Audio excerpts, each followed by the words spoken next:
Uşaqlar, biz bugün danışacağıq laş üstü və lan üstü adlardan feil düzəldən şəkilçilərdən. Bu şəkilçilər bəzi məqamlarda bir leksik şəkilçi kimi, bəzi məqamlarda isə iki leksik şəkilçi kimi götürülür. Nə zaman bu şəkilçini iki leksik şəkilçi kimi götürə bilərik? İki leksik şəkilçi kimi bu cür olur. İki tələb ödənərsə, şəkilçi parçalanıb iki leksik şəkilçi kimi götürülür. Birinci tələb nədir?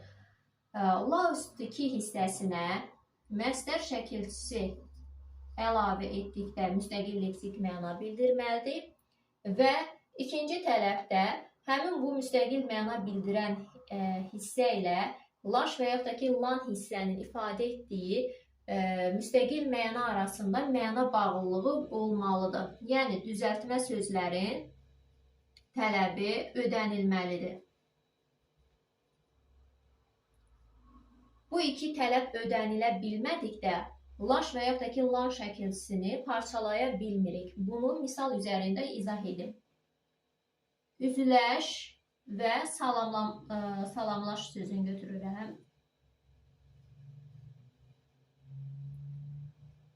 Üzləş sözündə bir leksik şəkilçi var. Salamlaş sözündə isə iki leksik şəkilçi var. Nəyə görə bir leksik şəkilçidir? Üz sözündən üzləmək feili yaranır. Birinci tələb ödənir. Ancaq üzləməklə, məsələn, südü üzləməklə üzləş, iki insanın qarşılaşmağı, üzləşməsi arasında heç bir məna bağlılığı yoxdur. İkinci tələb ödənilmədiyinə görə biz burada ləş şəkilçisini parçalaya bilmərik. Bir leksik şəkilçi kimi götürürük. Keçək ikinci sözə. İkinci sözdə isə salamlaş.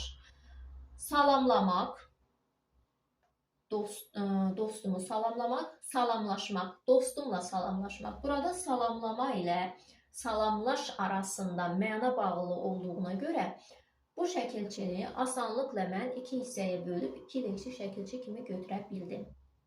Sonra bəzi sözlər də vardır ki, uşaqlar, Bunlarda laş və lan şəkilçiləri həm bir variant, həm də iki variantda, yəni həm bir leksik şəkilçi kimi, həm də iki leksik şəkilçi kimi götürə bilirik.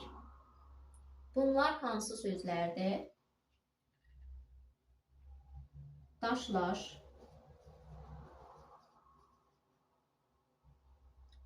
sulan, yağlan,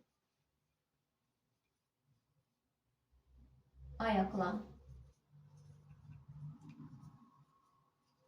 Ayaqlaş yox ha uşaqlar, ayaqlan. Bu sözlərdə şəkilçinin iki və yaxud da bir leksik şəkilçidən ibarət olduğunu cümlədə ifadə etdiyi mənadan müəyyənləşdiririk. Məsələn, daşlaş sözünü götürüb cümlədə işlədək. Bir deyirəm, sement quruyub daşlaşdı.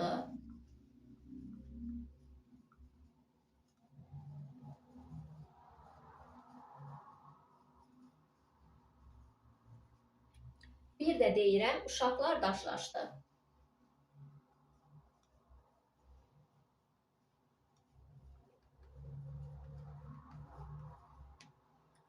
Sement quruyub daşlaşdı olduqda, sementin daşlaşması mənası verdikdə, burada laş bir leksik şəkilçi olacaq. Burada laşı parçalaya bilmərik, məna bağlılığına görə. İkincidə isə laşı asanlıqla parçalaya bilirik. Hər iki, bayaq dediyim, hər iki tələbi ödədiyinə görə.